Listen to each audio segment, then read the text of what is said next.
Xa estamos de volta, estábamos abordando o tema educacional e deixáramos coa palabra na boca Euloxio.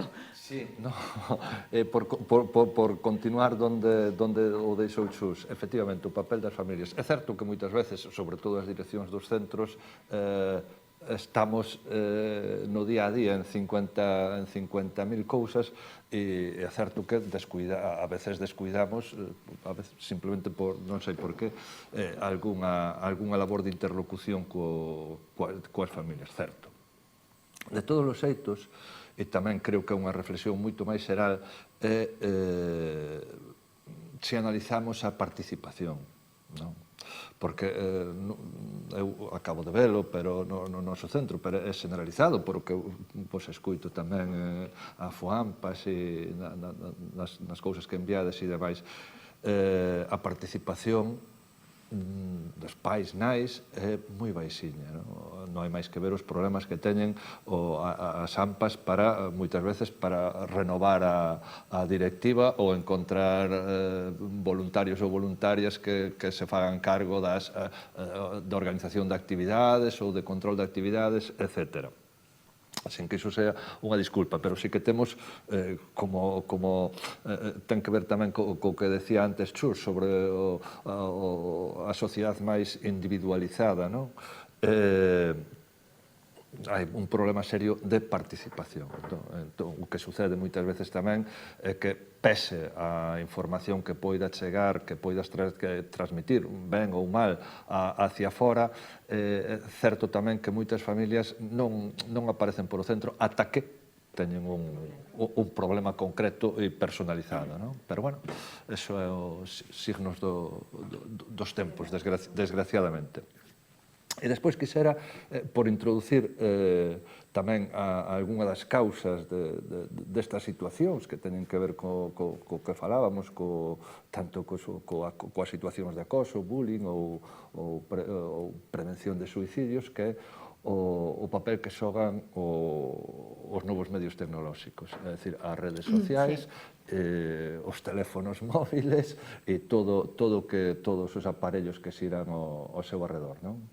Que nos centros nos está ocasionando problemas moi gordos. Moitas veces, ademais, o acoso non é no centro escolar, non? O 90% destas situacións de presunto acoso, que despois se determinará se é ou non, se deben a mensaxes, imaxes nas redes sociais, ou usurpación de personalidade, incluso nas redes sociais, como tivemos un caso hai un par de anos, non? Entón, encontrámonos de novo con como regular todo iso nos centros, non? Por exemplo, o uso dos teléfonos móviles, que é unha arma que acarga o diablo, porque efectivamente, desde ese punto de vista, é unha ferramenta que se debería erradicar dos centros, digo desde ese punto de vista, pero é que, claro, o móvil tamén é un recurso didáctico e pedagóxico para moitísimas clases, para moitas actividades, para un montón de cousas. É un ordenador, por lo tanto, un recurso de primeiro nivel. Como conxugamos iso? Nós, ahora mesmo, no centro, temos aberto un debate. Ata agora tiñamoslo regulado, pois da maneira que temos regulado moitos centros. Está prohibido o uso do móvil tal nas aulas ou permitido en determinados espacios do centro, e nas aulas agás que o profesor ou a profesora o autorice con criterios pedagóxicos.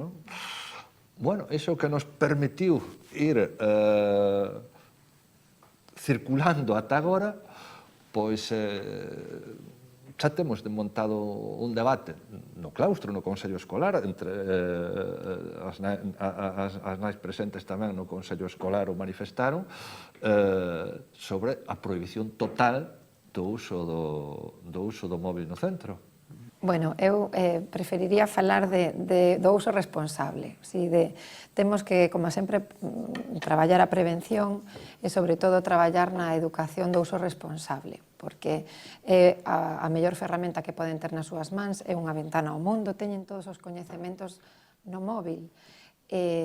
Bueno, o de sempre, talleres, formación, charlas, recursos, porque se prohibimos algo que pode ser tan bo, Ademais, é que forma parte das súas vidas. Te pensa que eles teñen a súa vida e a vida paralela que está nas redes. Non podes de súpeto eliminala, pero sí educar tanto ao alumnado e axudar as familias para que iso non supoña un problema, non? Non sei, Chus. Eu concordo contigo. O da prohibición, bueno, non sempre funciona e non é o máis recomendable. O das redes sociais e os dispositivos móviles daríanos para outro debate. É algo que as familias sí que nos dá pois, medo, respeto, porque temos un descoñecemento grandísimo do que son as redes sociais, as aplicacións, o TikTok, o Instagram, todas estas cousas como que nos quedan un pouco lonxe, non?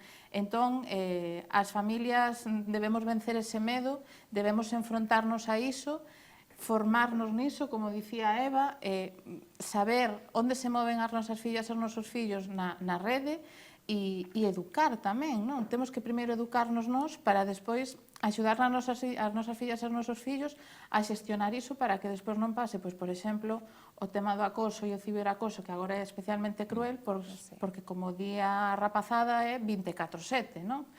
Non hai descanso. Entón, bueno, pois é importante que as familias perdamos ese medo, demos un paso á fronte e botemos unha man tamén nisto de xestionar, para que nos vale un móvil? Que partido lle podemos sacar? Estes son os peligros, e está moi ben saber cales son, onde están e como son, pero máis importante é saber cales son as posibilidades, non? Porque nos centros educativos son unha ferramenta didáctica, pero nas nosas casas tamén o pode ser. E é algo que temos todas e todos, que levamos no bolsillo e que temos, como di Eva, a man e non podemos obviar que é algo que está aí. Abrimos outro melón porque co móvil temos o acceso ao porno, que está agora e que ten que ver moito tamén co tema do acoso sexual. Como podemos afrontar este tema con educación? Con formación e educación, exclusivamente formación e educación, e aí sí que necesitamos nos centros, en todos os centros, eu creo que en casi todos estamos facendo talleres e demais ao respecto do que é a educación sexual para que a formación que lles chega aos rapaces sea adecuada e de calidade, non? Pero é difícil competir nas redes sociales con ese acceso universal e gratuito ao porno, non? Desde edades moi tempranas. Por tanto, primeiro, aí hai unha responsabilidade dos gobernos de regular o acceso a determinados canles, a determinadas redes, a determinadas edades. Iso é necesario. Iso é fundamental. Primeiro, que exista un marco legislativo. Despois, nós nos centros, sí, hai que seguir educando, pero necesitamos, aí sí, a colaboración das familias. A colaboración das familias. No noso centro, ademais das actividades habituales en materia de educación sexual, pois hai grupos de apoio LGTB, por exemplo, que desenvolve un abanico moi amplo de actividades, de apoio e asesoramento ao longo do curso, e non pode ser, non entendo por que algunhas desas actividades, charlas, talleres, reciben por parte das familias a resposta que reciben, en forma de crítica ou en forma de algo a veces moito máis duro que a crítica. Porque segue sendo un tabú. Sí.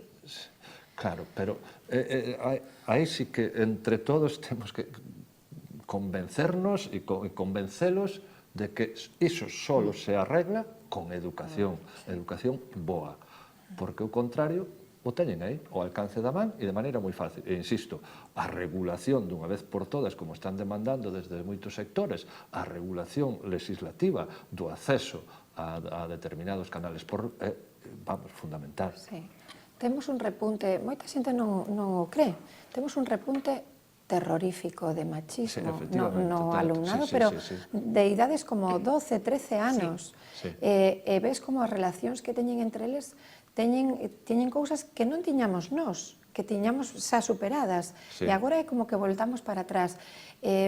Os números, as estadísticas de horas de consumo de pornografía por parte destes rapaces é tamén terrible. Claro, isto é o problema, ver como normal o que ves no porno, claro, considerar que é o normal. Claro, efectivamente, ti tes que facerlles ver como iso que están vendo non é unha relación sana, non é unha relación de igualdade. E ás veces, como di Eulogio, vexo como estás tratando de facerlle entender á familia o problema que temos con un alumno por unha situación concreta de machismo detectada, e ves a dificultade que ata o propio pai non o entende, non o ve como nós, pero non te das conta que esta frase, que isto que está a decir, a poñer por escrito teu fillo é un machismo, non é unha relación de igualdade. Porque, claro, xa ven tan normalizan esas imaxes que, además, son, bueno, por segundo, van tan rápido, moitas veces o están consumiendo sin ser conscientes de... Ese é un problema terrible. Hasta fai uns anos era o tema da adicción bueno, nas redes do tema das apostas e demais, agora é o porno que consumen. E isto, o problema do machismo, agora está enriba da mesa acentuado precisamente por este tema.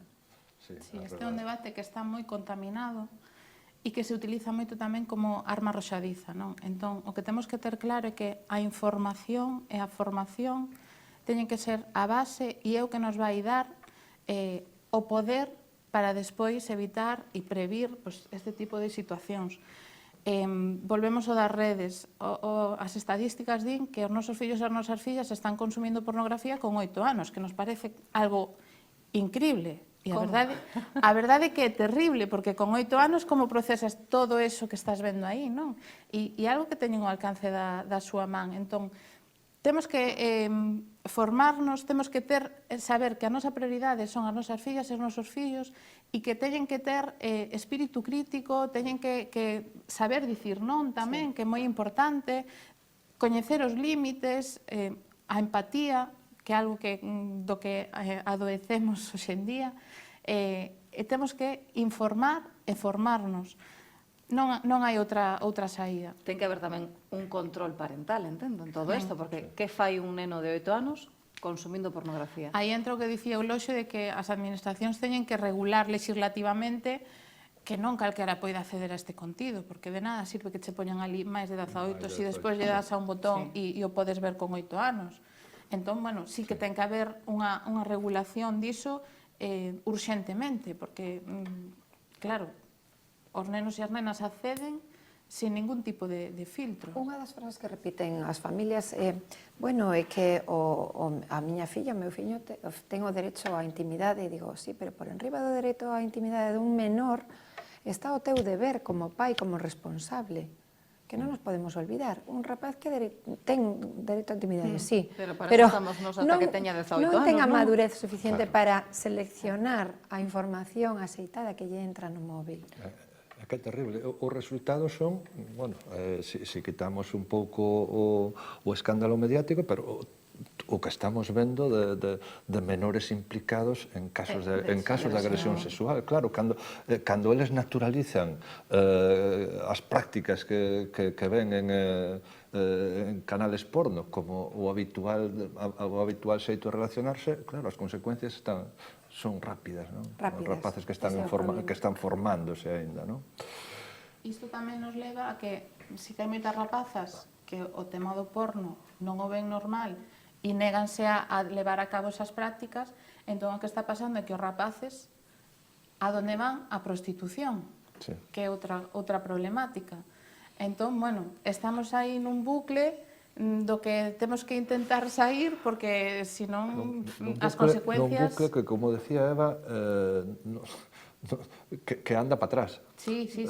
Ollo, porque... E que así como evoluciona todo, tamén debería ter evolucionado a educación, non quero decir... No, pero non só o que volvemos ao principio, as ferramentas, precisadas de ferramentas para que todo isto poida trasladarse aos centros. Non quero dicir, é que ao final estamos un pouco... Pero claro, é un debate que trascende, porque o que plantexaba Eva que é moi preocupante, é dicir, despois de todo loitado, despois de todo conseguido en materia de igualdade en todos estes anos anteriores, a situación que estamos agora, e ás veces nos centros, nos recreos, nas horas de entrada e de saída, as relacións tóxicas dos rapaces. É dicir, controlar, es mi novia, E, polo tanto, iso sirve de patente de corso para mirarlle o móvil, para prohibirlle que se relacione con determinadas compañeiras de clase, Que vista dunha etcétera. maneira ou de outra. Claro, é dicir, é terrible como podemos desandar tanto camiño andado. E é preocupante que para elas, iso Sí, é normal. é sinal De de que lle que queren, as non? queren, non? Sí. De querer. Entón, a conduta deles está mal, pero a min preocupame moito tamén a delas de que digan, bueno, é normal que me controle o móvil porque, claro, quéreme moito, non? Pois igual non. Sí.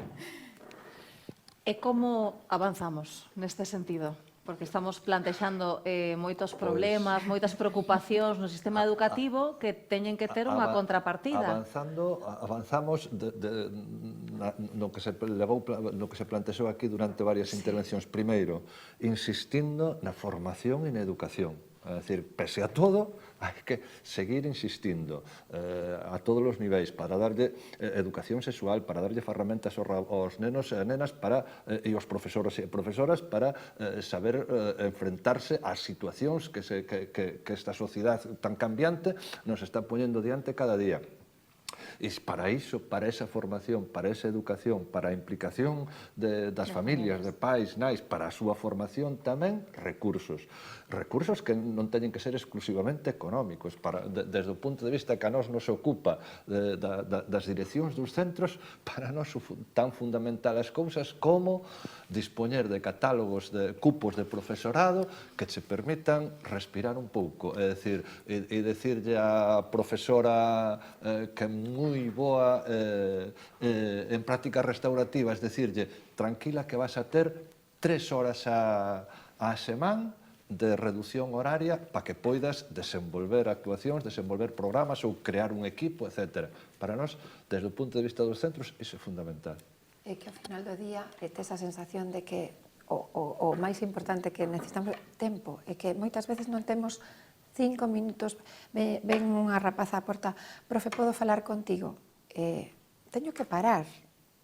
Sin embargo, ás veces teño que dicir, non é que agora non podo, non, é que teño que parar. Entón, ese é un luxo, ter tempo para dedicarlle a unha rapaza, a un rapaz que precisa falar con alguén. Pode ser no meu caso, pero pode ser no caso de, como decías ti, as titorías son tan importantes, pero os titores están saturadísimos de traballo. E como podes premiar esa necesidade para que teña tempo para dedicarlle ao alumnado, por suposto ás familias tamén, pero necesitamos horas para poder atender aulas de sempre o debate inicial, horas de 30 alumnos ou máis.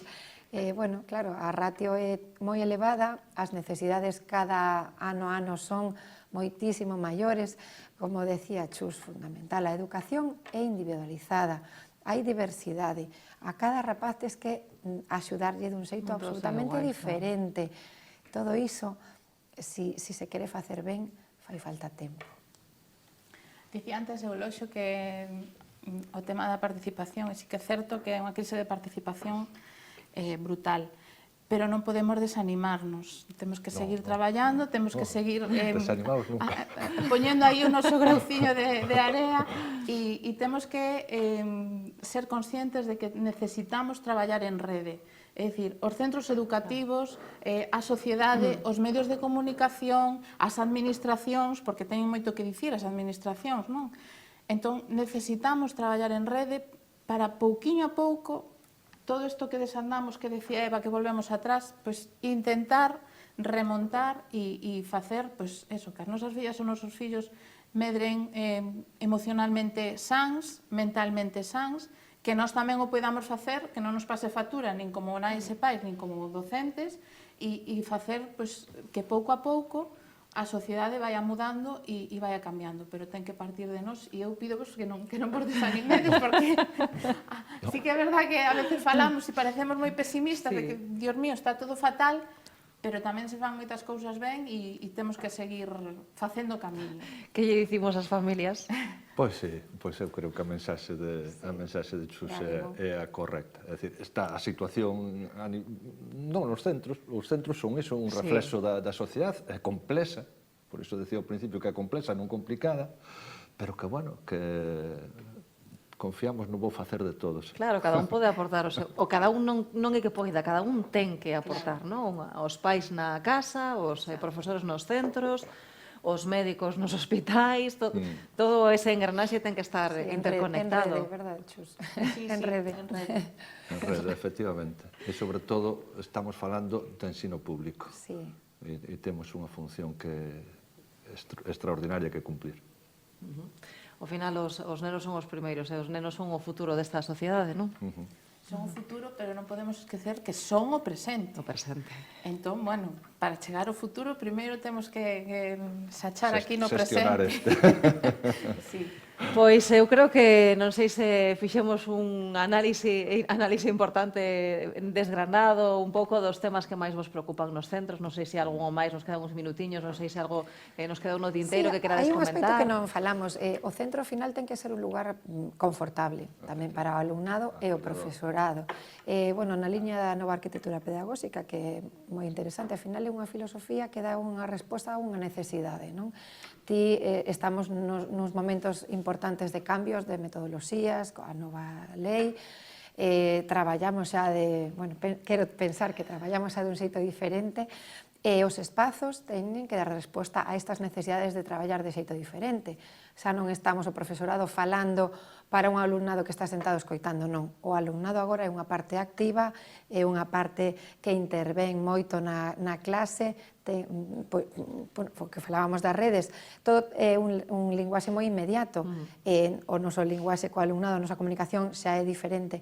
É importante que nos centros teamos recunchos, espacios para que o alumnado poida sentirse a gusto, se nun momento dado ten unha situación emocional complicada, poida estar nun espazo onde se sinta un poquinho máis relaxado. É dicir, bueno, tamén o espazo ten que axudar, ten que axudar. Sí, efectivamente. O que pasa é que, bueno, en moitos centros o espazo é un ben preciado. Sí. Pero é outro elemento máis que no tema emocional é importante, que antes non contemplábamos e que agora estamos traballando, nos están dando ideas, tamén é outro aspecto fundamental, non? Traballar a gusto. Claro, é todo un conxunto final, non? Entonces, temos que alinearnos, equilibrarnos e facer que todo vaya fluindo polos cauces que ten que ir. E vas aprendendo tamén coas novas situacións, non? Por exemplo, o do espacio aceitado para que alguén que está con unha situación de ansiedade poida estar ali aillado, aillada, se así o desese, e relaxarse 10, 15, 20 minutos, pois é algo que non pensei hasta que me pasou, claro. Unha vez que me pasou, aprendes e tratas de darlle resposta a eso que é unha necesidade, claro, para a persoa que está pasando. E aprendemos escoitándoles, porque eles son os que teñen unha necesidade, nos escoitamos, a recollemos e buscamos a maneira de darles unha resposta, non? Sí. Pois nada, teño só que agradecervos que estiverades aquí connosco. Como nai tamén agradezo o papel que xogades fundamental na educación dos nosos fillos, que, como dicíamos, é un traballo interconectado, pero evidentemente, dicíades, son moitas horas as que adicades os pequenos na evolución desa educación. Así que, Euloxio, moitísimas grazas por acompañarnos. Gracias a vos por invitarnos. Eva, moitísimas grazas por estar aquí connosco en Vigo a Debate. E Chus, moitísimas grazas, seguir así. E nós non temos máis que despedirnos ata o próximo mércores aquí en Vigo a Debate. Ata logo.